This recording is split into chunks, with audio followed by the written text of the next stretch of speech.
Selanjutnya adalah analisis fundamental. Analisis fundamental adalah analisis yang mempelajari hal-hal yang berhubungan dengan kondisi keuangan suatu perusahaan dengan tujuan untuk mengetahui sifat-sifat dasar dan karakteristik operasional dari perusahaan publik. Ini untuk mengetahui apakah saham suatu perusahaan layak dijadikan pilihan investasi atau tidak. Lalu bertujuan untuk mengetahui gambaran tentang nilai perusahaan, karakteristik internal, kualitas dan kinerja manajemen, serta prospek perusahaan di masa yang akan datang. Adapun analisis fundamental saham akan dilakukan dengan menganalisis tingkat return on asset, return on equity, return on investment, earning per share, price earning ratio, price to book value, dan valuasi dividend discount model. Nah, pada bagian awal analisis fundamental ini, saya akan menjelaskan secara singkat mengenai indikator-indikator tersebut. Yang pertama adalah ROA, yaitu Return on Asset, merupakan salah satu indikator analisis profitabilitas bisnis dan menunjukkan kemampuan modal yang diinvestasikan dalam total aset untuk menghasilkan keuntungan bisnis. Semakin tinggi ROA, semakin tinggi keuntungan yang dapat diperoleh perusahaan dengan mengelola asetnya, dan semakin besar kepercayaan investor terhadap perusahaan, begitu juga sebaliknya. Rumusnya adalah laba sebelum bunga dan pajak dibagi dengan total aktiva. Selanjutnya, Return on Equity atau ROE. ROE merupakan indikator petunjuk tingkat keuntungan selama berinvestasi di suatu saham. Dengan membandingkan ROE pada periode sebelumnya, maka investor dapat mengetahui kriteria-kriteria perusahaan, dapat mengetahui kualitas kinerja perusahaan.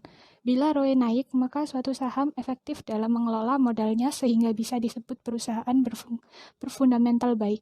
Begitu pula sebaliknya. Rumusnya adalah laba bersih dibagi dengan total ekuitas. Selanjutnya, Return on Investment atau ROI merupakan ukuran kemampuan perusahaan untuk menghasilkan keuntungan dari penanaman investasi. Rumusnya adalah laba bersih setelah pajak dibagi dengan total aktiva. Setelah itu ada earning per share, membandingkan informasi tentang laba bersih yang diperoleh per lembar sahamnya. Rumusnya adalah laba bersih dikurangi pajak dikurangi dividen lalu dibagi jumlah saham beredar. Selanjutnya price earning ratio atau PER, menunjukkan perbandingan harga saham sekarang dengan laba bersih perusahaan per lembar sahamnya, atau EPS. Jadi rumus dari PER adalah PER sama dengan harga saham terakhir dibagi dengan EPS. PER sering menjadi dasar acuan seorang investor untuk membeli sebuah saham. Saham dengan PER rendah sering diprediksi untuk mengalami kenaikan harga hingga berada di daerah wajarnya. Sebaliknya, PER yang sudah cukup tinggi menunjukkan bahwa harga suatu saham sudah bisa disebut mahal, sehingga kurang menarik bagi value investor. Selanjutnya ada price to book value atau PBV. Price to book value atau nilai buku ialah nilai saham berdasarkan pembukuan emiten. PBV merupakan rasio yang memberikan ukuran kemampuan manajemen dalam menciptakan nilai pasar usahanya di atas biaya investasi yang dilakukan dengan membandingkan nilai pasar saham terhadap nilai buku per lembar saham. Rumusnya adalah PBV sama dengan harga pasar saham dibagi nilai buku per lembar saham. Selanjutnya adalah Dividend Discount Model atau DDM. Dividend Discount Model merupakan model untuk menentukan estimasi harga saham dengan mendiskontokan seluruh aliran dividen yang akan diterima di masa yang akan datang. Emiten yang pertama adalah pada industri barang konsumsi, yaitu PT Unilever Indonesia Tbk atau UNVR. Unilever adalah perusahaan multinasional yang berkantor pusat di London, Inggris. Unilever memproduksi makanan, minuman, pembersih, dan juga perawatan tubuh. Unilever juga merupakan produsen olesan makanan seperti margarin yang terbesar di dunia. Sebagaimana data yang telah tersedia, maka dapat diketahui bahwa nilai ROA perusahaan adalah 29,57% dengan rata-rata industri 28,69%. Semakin tinggi ROA, maka akan semakin baik tingkat keuntungan yang dihasilkan perusahaan dari pengelolaan asetnya yang semakin besar. ROE perusahaan diketahui adalah 103,35% dengan rata-rata industri 99,91%. Semakin tinggi tingkat rasio ini, maka semakin baik porsi pemilik perusahaan dan sebaliknya. Pada Unilever, ROE tergolong baik. Lalu, ROI perusahaan adalah 73,4% dan rata-rata industri 70,99%. Emiten yang selanjutnya adalah pada industri batubara dan pertambangan, Delta Dunia Makmur Tbk atau DOIT. Pada awal didirikan DOIT bergerak di bidang tekstil yang memproduksi berbagai jenis benang rayon, katun, dan polyester untuk memenuhi kebutuhan ekspor. Kemudian, pada tahun 2008, DOIT mengubah usahanya menjadi pengembangan properti komersial dan industri di Indonesia.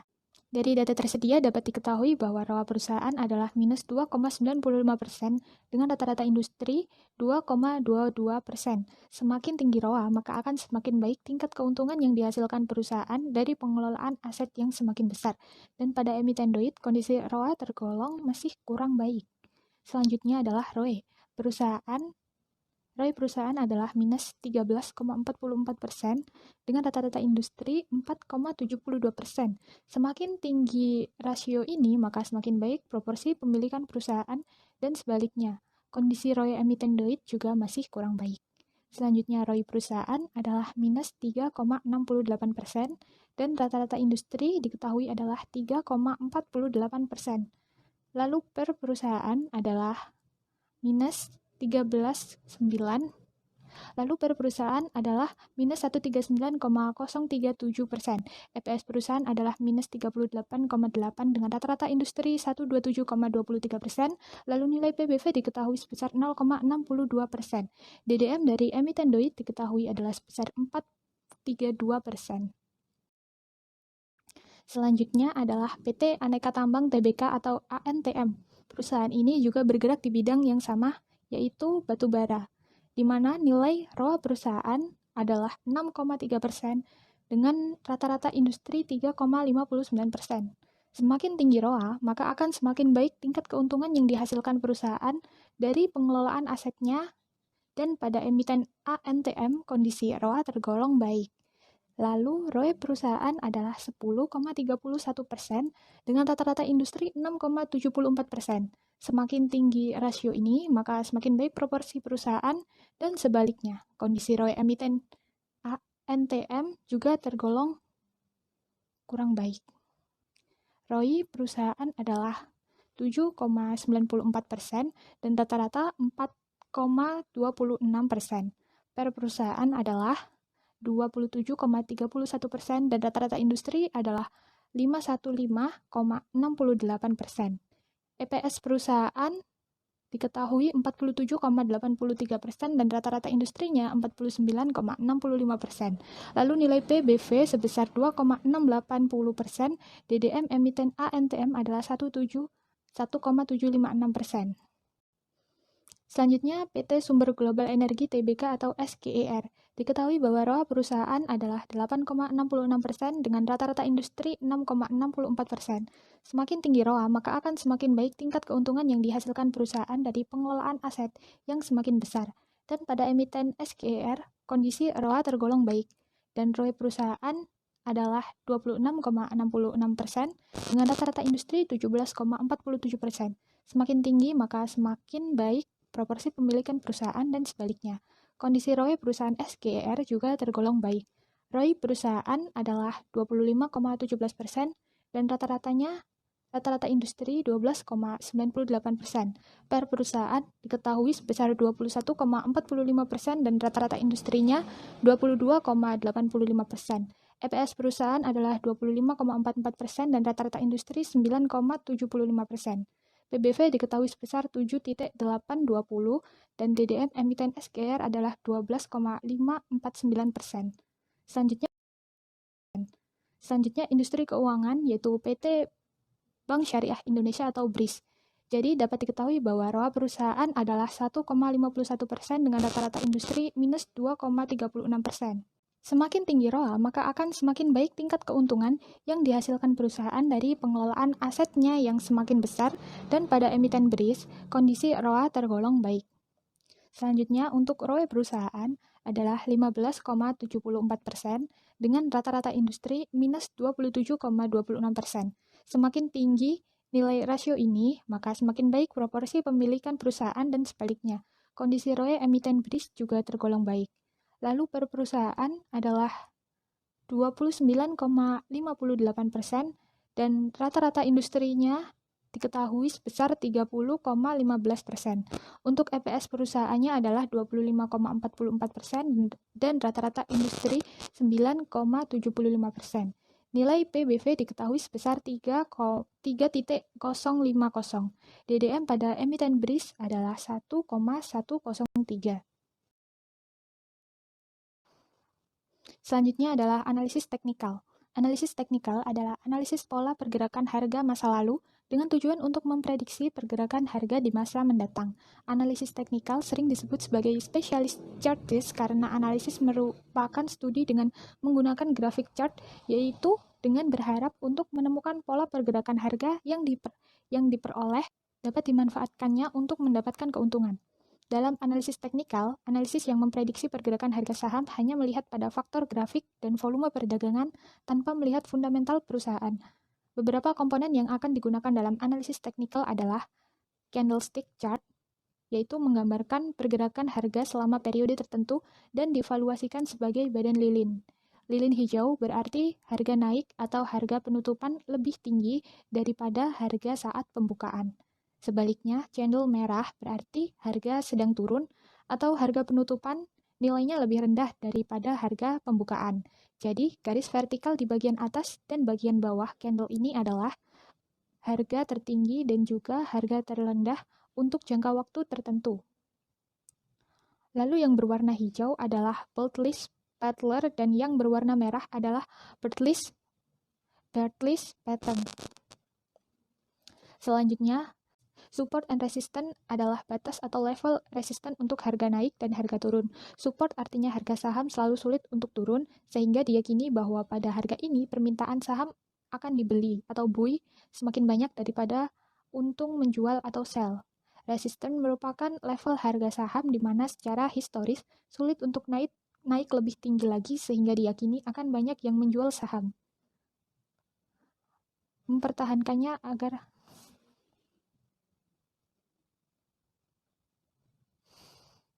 cara mengetahui batas resisten ini dilakukan dengan menarik minimal 2 garis horizontal pada posisi tertinggi level tertentu dan posisi terendah di level tertentu yang lain.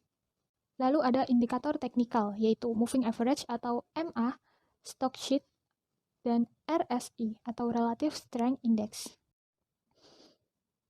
Analisis teknikal PT Unilever Indonesia Tbk atau UNVR.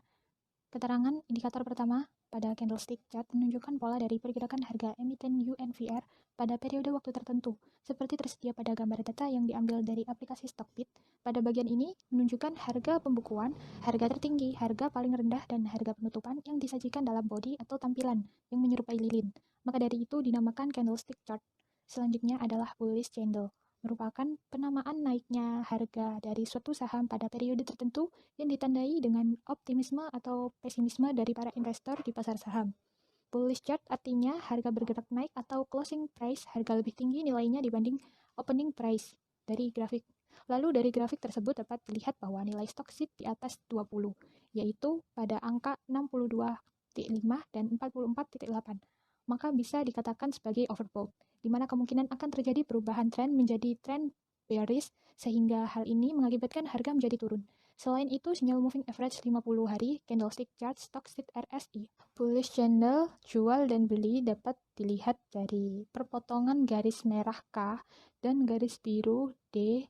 Jika K memotong D ke atas, maka dikatakan sinyal beli. Sedangkan jika memotong D ke bawah, maka dikatakan sinyal jual. Dari grafik stock sheet UNVR menunjukkan bahwa K memotong D ke atas. Itu artinya adalah sinyal beli. Lalu moving average merupakan garis yang dibuat untuk menghubungkan harga rata-rata harian. Dari moving average 50 hari menunjukkan harga rata-rata harian sebesar 4.250. Selanjutnya, RSI atau Relative Strength Index, grafik di atas menunjukkan kenaikan hingga pertengahan periode lalu menurun di akhir, di mana RSI setelah periode pada awal bulan Desember yaitu masuk pada level 45-50 yaitu 48,7.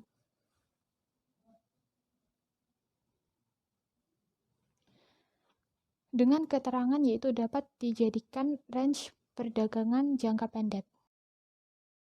Lalu analisis teknikal pada PT Delta Dunia Makmur Tbk atau DOIT. Keterangannya adalah indikator pertama pada candlestick chart dapat dilihat pergerakan harga sehari-hari saham emiten DOIT. Selanjutnya ada bullish candle, lalu stock sheet. Dari grafik tersebut dapat dilihat bahwa nilai stock sheet di atas 20 yaitu pada angka 28.6 dan 20.7.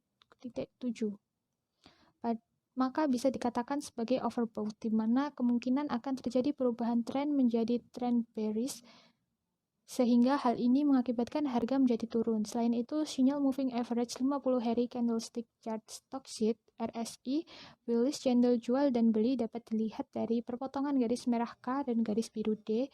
Jika K memotong D ke atas, maka dikatakan sinyal beli. Jika memotong ke bawah, berarti sinyal jual. Pada emiten ini, garis K memotong D ke bawah, itu artinya sinyal jual. Dan moving average merupakan garis yang dibuat untuk menghubungkan harga rata-rata harian dari moving average 50 hari menunjukkan harga rata-rata harian sebesar 260. Dan RSI dari grafik di atas menunjukkan kestabilan dari RSI selama periode pada awal bulan Desember, yaitu masuk pada level 30. Nilai tepatnya yaitu 39.0 dengan keterangan yaitu index oversold. Dan sebagai tambahan, saat awal bulan Desember 2021 diketahui bahwa DOIT melakukan ekspansi besar dengan 2 perusahaan luar negeri. Maka dari itu kami melakukan buy dengan harapan akan mendapatkan keuntungan di masa yang akan datang. Namun, pada akhir Desember diberitahukan bahwa untuk kegiatan ekspor batubara dilarang oleh negara. Maka dari itu nilai perusahaan pada harga sahamnya terus menurun. Selanjutnya adalah analisis teknikal pada emiten ANTM atau PT Aneka Tambang Tbk.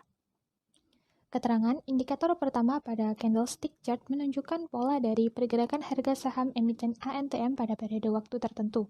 Selanjutnya adalah bullish candle, merupakan penekanan naiknya harga dari suatu saham pada periode tertentu yang ditandai dengan optimisme atau pesimisme dari para investor. Dari grafik tersebut dapat dilihat bahwa nilai stock sheet pada kisaran 20, yaitu pada angka 30.8 dan 23.1. Maka bisa dikatakan sebagai overbought, di mana kemungkinan akan terjadi perubahan tren menjadi tren bearish. Sehingga hal ini mengakibatkan harga menjadi turun. Selain itu, sinyal moving average 50 hari candlestick chart stock sheet, bullish candle jual dan beli dapat dilihat dari perpotongan garis merah K dan garis biru D. Dari grafik stock sheet ANTM menunjukkan bahwa K memotong D ke atas, itu artinya sinyal beli. Moving average merupakan garis yang dibuat untuk menunjukkan harga rata-rata harian sebesar 2.250. RSI dari grafik tersedia menunjukkan kestabilan di mana RSI selama periode pada awal bulan Desember yaitu masuk pada level 40-50 yaitu 42.5. Lalu analisis teknikal PT Sumber Global Energi Tbk. Indikator pertama pada candlestick chart menunjukkan pola dari pergerakan harga saham emiten SGER. Lalu dari grafik tersedia dapat dilihat bahwa nilai stock sheet di bawah 20 yang artinya yaitu pada angka 7.6 dan 1.5. Maka dikatakan oversold, di mana kemungkinan akan terjadi perubahan tren menjadi tren bullish dan harga menjadi naik. Selain itu, sinyal moving average 50 day, candlestick chart stock sheet RSI, bullish candle jual dan beli dapat dilihat dari perpotongan garis merah K dan garis biru T. Dari grafik stock sheet SGR menunjukkan bahwa K memotong D ke atas, itu artinya sinyal beli. Moving average merupakan garis yang dibuat untuk menghubungkan harga rata-rata harian. Dari moving average 50 hari menunjukkan harga rata-rata harian sebesar 990. RSI grafik di atas menunjukkan kestabilan di mana RSI periode pada awal bulan Desember yaitu 33.3 dengan keterangan RSI di level 30. Indikasi oversold. Lalu analisis teknikal PT Bank Syariah Indonesia Tbk atau BRIS. Indikator pertama pada candlestick chart menunjukkan pola dari pergerakan harga saham emiten BRIS. Selanjutnya adalah bullish candle, merupakan penamaan naiknya harga dari suatu saham pada periode tertentu. Dari grafik tersebut dapat dilihat bahwa nilai stock sheet di bawah 20, yaitu pada angka 17.8 dan 12.5, maka dikatakan oversold, di mana kemungkinan akan terjadi perubahan tren menjadi tren bullish dan harga menjadi naik. Selain itu, sinyal moving average 50-day candlestick stock sheet bullish candle jual dan beli dapat dilihat dari perpotongan garis merah K dan garis biru D. Dari grafik stock sheet tersedia menunjukkan bahwa K memotong D ke atas itu artinya sinyal beli. Moving average merupakan garis yang dibuat untuk menghubungkan harga rata-rata harian dari moving average 50-day, menunjukkan rata-rata harian sebesar 1.780 RSI. Grafik di atas menunjukkan kestabilan di mana RSI selama periode pada awal bulan Desember yaitu 33.3 dengan keterangan